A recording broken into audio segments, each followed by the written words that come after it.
O Senhor esteja convosco. Proclamação do Evangelho de Jesus Cristo segundo Marcos. Naquele tempo, Tiago e João, filhos de Zebedeu, foram a Jesus e lhe disseram: Mestre, queremos que faças por nós o que vamos pedir. Ele perguntou: Que quereis que eu vos faça? Eles responderam: Deixa-nos sentar um à tua direita e outro à tua esquerda, quando estiveres na tua glória. Jesus então lhes disse: Vós não sabeis o que pedis. Por acaso podeis beber o cálice que eu vou beber? Podeis ser batizados com o batismo com que vou ser batizado? Eles responderam: Podemos. E ele lhes disse: Vós bebereis o cálice que eu devo beber, e sereis batizados com o batismo com que eu devo ser batizado. Mas não depende de mim conceder o lugar à minha direita ou à minha esquerda. É para aqueles a quem foi reservado. Quando os outros 10 discípulos ouviram isso, indignaram-se com Tiago e João. Jesus os chamou e disse: Vós sabeis que os chefes das nações as oprimem e os grandes a tiranizam. Mas entre vós não deveis ser assim. Quem quiser ser grande, seja vosso servo. E quem quiser ser o primeiro, seja o escravo de todos. Porque o Filho do Homem não veio para ser servido, mas para servir e dar a sua vida como resgate para muitos. Palavra da salvação. Podemos sentar, amados irmãos e irmãs. Celebramos, meus filhos, o 29º domingo do tempo comum. E nosso Senhor, Ele é interpelado por Tiago e João, que fazem um pedido para nosso Senhor descabido. Eles pedem para nosso Senhor: Jesus, queremos a Tua glória. Queremos sentar um à Tua direita e outro à Tua esquerda, em lugar de destaque na Tua glória. E então nosso Senhor dá as condições. Fala assim: é bonitão, você quer sentar na glória? Tá bom. As condições são as seguintes: você vai ter que beber do cálice que eu vou beber e ser batizado no batismo que eu serei batizado. O que é que significa isso? O cálice que nosso Senhor bebeu é o cálice da paixão, o cálice da vontade de Deus. Vocês se lembram, Jesus está no Horto das Oliveiras e então ele reza ao Pai: Pai, se for possível, afasta de mim este cálice. E o cálice não foi afastado, porque o cálice da paixão era a vontade de Deus. Isso significa que ninguém entrará na glória dos céus sem beber o cálice da paixão. E o batismo? O batismo de Jesus é o batismo de sangue, é o seu martírio, é a morte na cruz. Nosso Senhor está deixando claro que ninguém irá entrar no céu sem fazer a vontade de Deus e sem abraçar a cruz. E está aqui a loucura dos apóstolos, Tiago e João, porque eles queriam entrar na glória de Deus sem esforço. Tiago e João parecem muito com alguns dos católicos do nosso tempo, que acham que irão entrar no céu por conta. Como faz para entrar no céu? É só morrer. Morreu, entrou no céu, está tudo certo. Porque Deus é bom, Deus é fofinho, Deus é misericordioso. Bom, que Deus seja bom, isso é fato, ninguém tem dúvida disso. Que Deus seja misericordioso, é claro, Ele é Deus.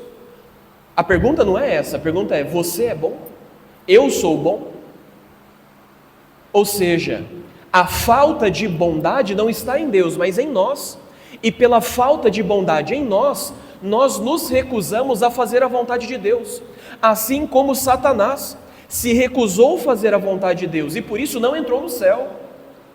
Lúcifer foi quem disse: non serviam, não servirei, não farei a vontade de Deus. E é por isso que ele foi precipitado no inferno. Por falta de bondade no coração dele, não em Deus.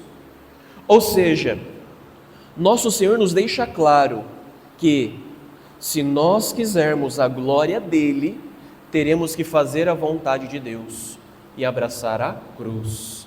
Por isso, meus filhos, só entram no céu aqueles que lutam, só entram nos céus aqueles que se esforçam. Preguiçoso não entra no céu, pessoa descansada não entra no céu, aqueles que fazem só a própria vontade não entram no céu. Olha a loucura de Tiago e João, eles dizem para Jesus assim: Mestre, queremos que faças por nós o que vamos pedir. Ou seja, Tiago e João estão dizendo: Jesus, eu quero que você faça a minha vontade. Epá, está errado. Quando Jesus ensinou o Pai Nosso, ele ensinou a rezar como? Seja feita a minha vontade. Aonde? Seja feita a vossa vontade. E quem é esse vosso? De quem é esta vontade vossa? É de Deus. Esse pronome pessoal está se referindo a Deus. A vossa vontade, Deus, assim na terra como no céu. Por isso, ninguém entrará no céu fazendo a própria vontade. E então depois Jesus explica: olha, o negócio é o seguinte, você, Tiago e João, vocês vão beber o cálice, porque vocês vão se converter. Hoje vocês estão meio doidinhos, mas daqui a pouco vai vir o Espírito Santo, vocês vão terminar a conversão de vocês, e vocês vão fazer a vontade de Deus. Vocês vão abraçar a cruz. Porém, o lugar à minha direita e à minha esquerda não compete a mim, está reservado, o Pai quem determinou isso. Os outros apóstolos, quando ouviram essa conversa, ficaram mordidos de inveja. Você vê o grupo de Jesus, né? É muito parecido com a nossa paróquia, a nossa comunidade, né? De um lado, um negro está querendo a glória, está querendo o céu na farra, sem fazer esforço, sem cruz. Daqui a pouco os outros já vê aquela bagunça e começam a ficar com inveja. Não, já se viu, eles querem um lugar de destaque. E então vira aquela bagunça, porque eles ficaram indignados com Tiago e João, os outros 10. E então Jesus dá outro ensinamento. Olha o que Jesus diz: vós sabeis que os chefes das nações as oprimem e os grandes as tiranizam. O que é que significa isso? As nações, como por exemplo a nossa nação brasileira, nós temos muitas pessoas que nos oprimem. Por exemplo, experimenta dar um rolê aí para o lado aqui do Santa Isabel, Azabela, dá uma subidinha ali para o São Mateus, lá o Residencial São Benedito, encontra um trombadinha do Comando Vermelho, malaco, e aí você dá um esculhambo nele. Rapaz, no outro dia ele está na porta da sua casa com 3 oitão na tua cabeça. Você vê um noinha na rua, você até abaixa a cabeça, você até obedece ele, porque claro, ele tem arma, e então a gente submete a esses bandidos. Tanto submete que a gente tem que pôr cerca elétrica na casa, alarme, câmera. Vocês estão me entendendo, sim ou não? Você vê, por exemplo, no Brasil, não sei se vocês têm acompanhado, mas o Supremo Tribunal Federal está mandando e desmandando no Brasil, como se eles fossem o dono da verdade. A última que eles aprontaram agora foi tirar do Sistema Único de Saúde, do SUS, os termos pai e mãe, porque você não tem pai e mãe. Porque não existe mais pai, mãe, não, é parturiente. Pode ser que você é filho de cachorro, então não pode falar que você tem pai. Você não pode falar mais que homem é homem, mulher é mulher. Não, você vai preso. Se você falar que homossexual é pecado, a Maria Nego prende você, porque homossexual não pode ser pecado, não pode ser errado, porque hoje está tudo liberado. E então eles na canetada vai e determina isso. E se você falar contra, eles mandam a polícia na sua casa, eles prendem você. Então nós obedecemos. Ou seja, os grandes das nações, os chefes, as tiranizam, pisam em nós. E nós os submetemos, porque eles têm armas, eles nos prendem. Vocês estão me entendendo, sim ou não? Só que olha que coisa curiosa. Vocês acham que o Papa é rico ou é pobre? Você acha que o Vaticano é rico?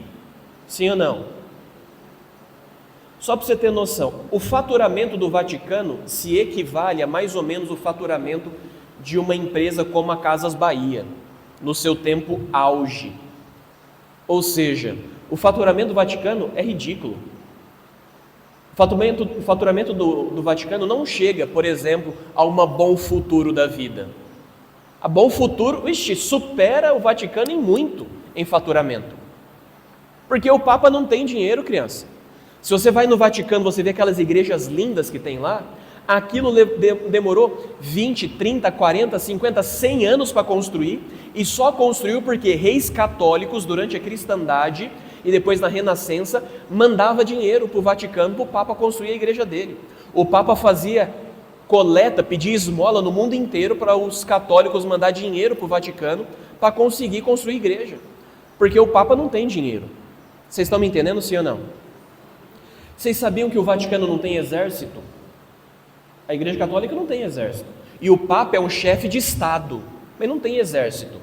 Se você for no Vaticano, em Roma, você vai encontrar na Basílica de São Pedro, nas entradas principais, alguns guardas suíços, porque a Suíça, bondosamente, cede para o Papa alguns jovens do tipo TG, do tiro de guerra, esses jovens que fazem alistamento obrigatório, empresta para o Vaticano só para poder manter a ordem ali.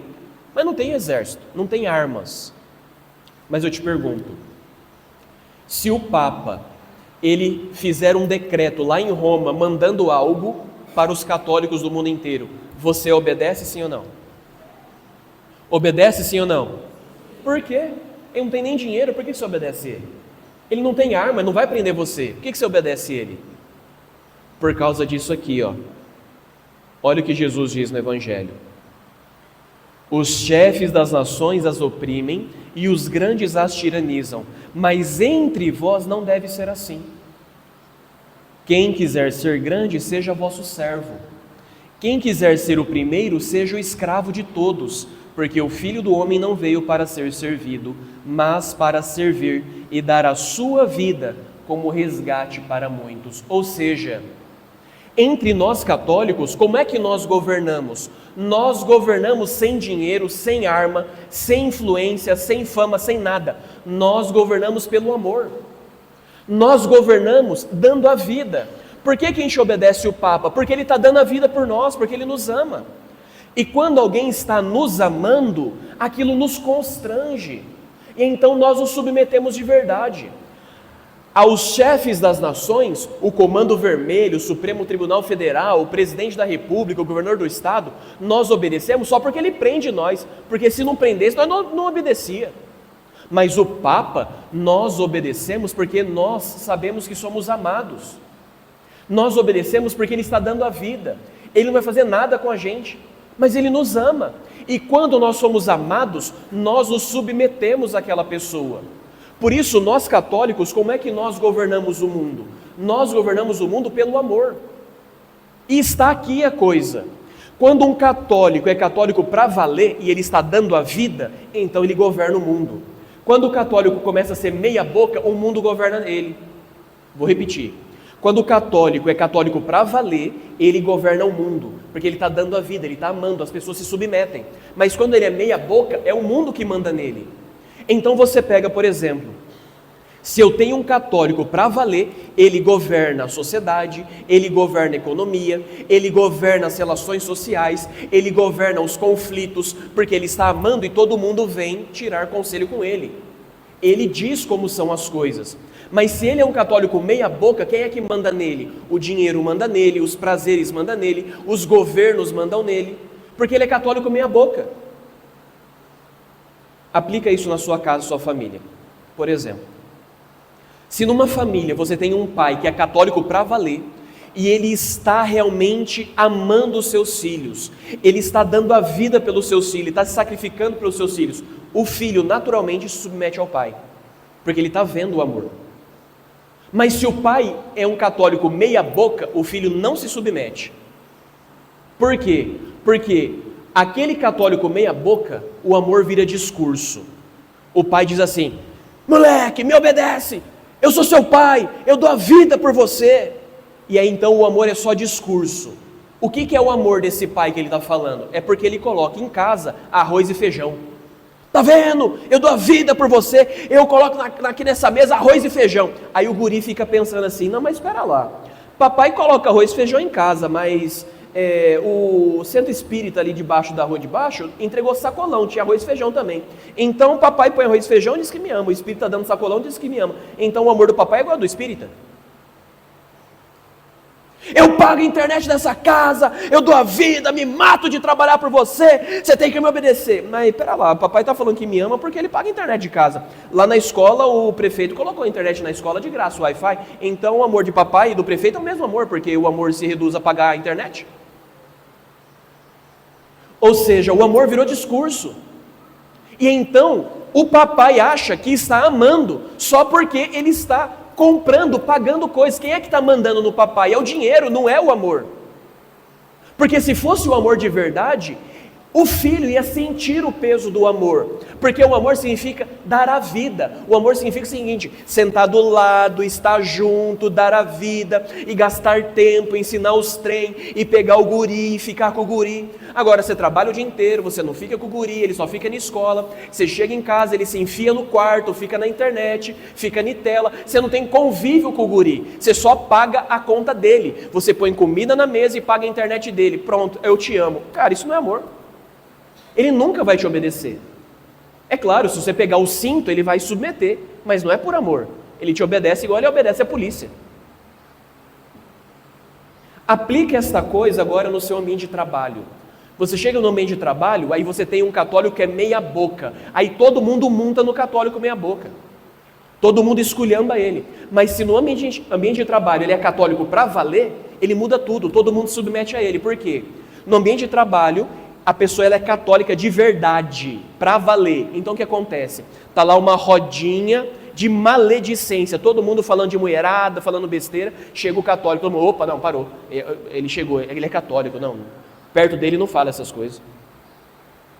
Você está lá no seu ambiente de trabalho, você é católico para valer, todo mundo ali no conchavo para poder fazer um esquema, para poder fraudar a empresa, e então ninguém fala com você, ninguém combina com você aquilo, porque não, ele é católico, ele não se mexe com essas coisas. E outra, é bom, vamos tomar cuidado, porque se ele souber, e então ele vai nos repreender, porque ele é católico. Ou seja, quando o católico está no ambiente, ele começa a moralizar o ambiente. Ele começa a transformar o ambiente. Porque todos começam a ver ele como referência. A hora que der um pipoco no seu ambiente de trabalho, que der um problema na família, pode ser do diretor da empresa ao faxineiro. Se você é católico para valer, a hora que der um pipoco, ele vem em você. Olha, você pode me ajudar? Reza por mim, minha mãe está doente. Olha, eu estou com dificuldade lá em casa. Pode me dar um conselho? Eu estou com briga com a minha esposa, não sei o que fazer. Eu vejo que você é católico, você vai na missa, você reza. Você pode me ajudar?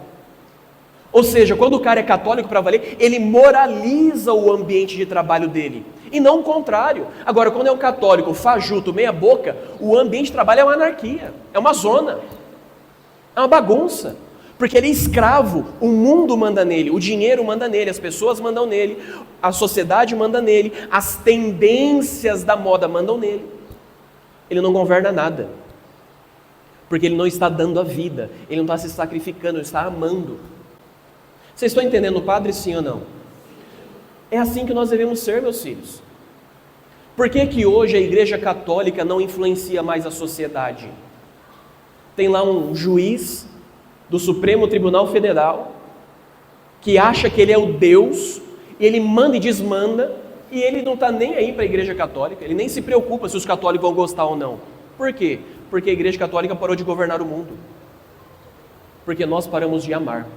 Nós paramos de nos sacrificar, nós paramos de viver o Evangelho, de abraçar a cruz de nosso Senhor e beber o cálice da vontade de Deus.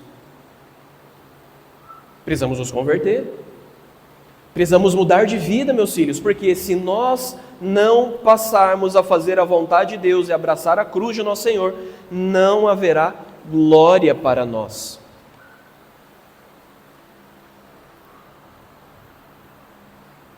Finalizo essa reflexão, meus filhos,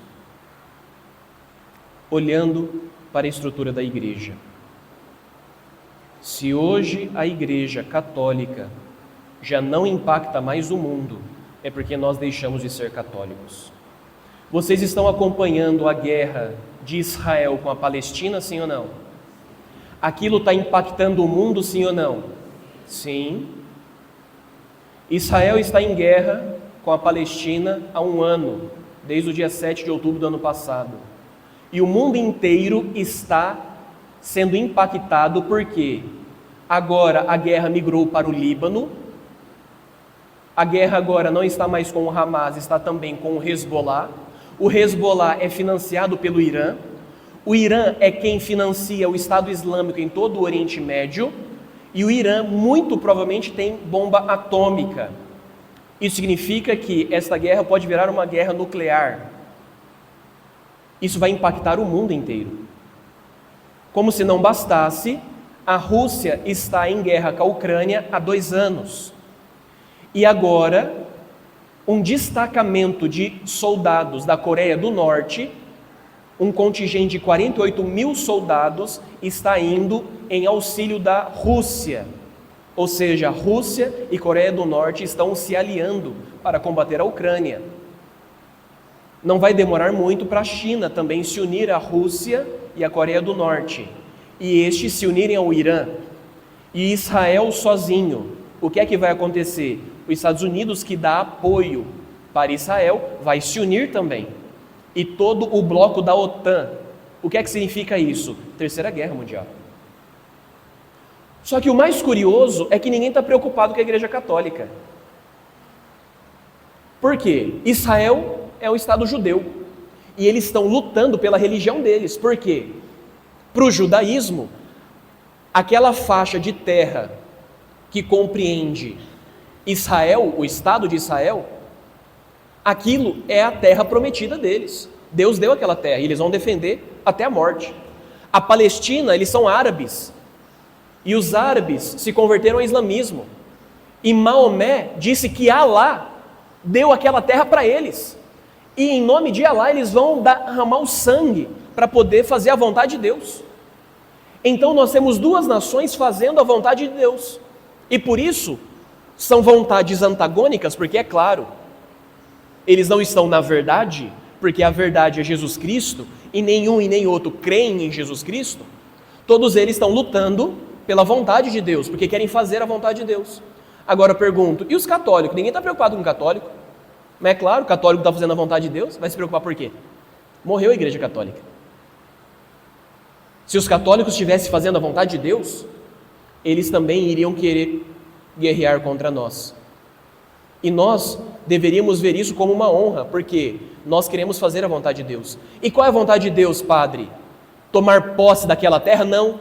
A vontade de Deus é tomar posse do coração deles, tirar eles do erro, tirar eles do engano, tirar eles da ilusão de que Alá é verdadeiro Deus, tirar a ilusão dos judeus que eles estão na verdade, esperando ainda o Messias já veio.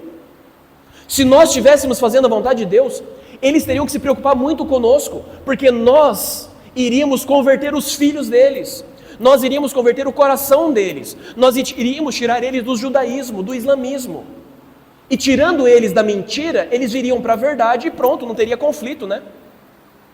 Porque quando eu estou na verdade, não tem guerra.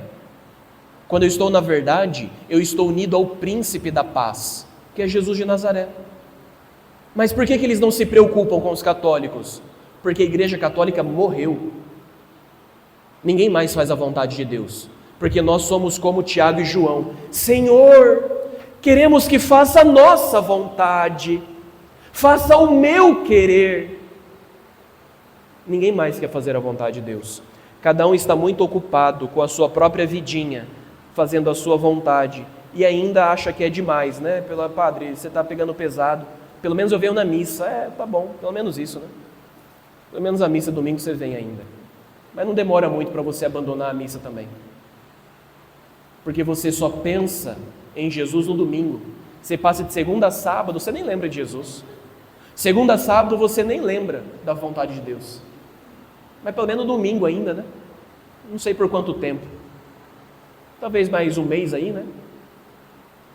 Já está falhando, né? Vem um domingo e falta 3. Para não vir mais nenhum, não está muito longe.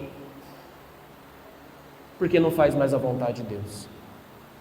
Que Deus nos dê essa graça de tomarmos o cálice da vontade do Senhor e abraçarmos o batismo de Jesus, que é a sua cruz redentora. Louvado seja nosso Senhor Jesus Cristo.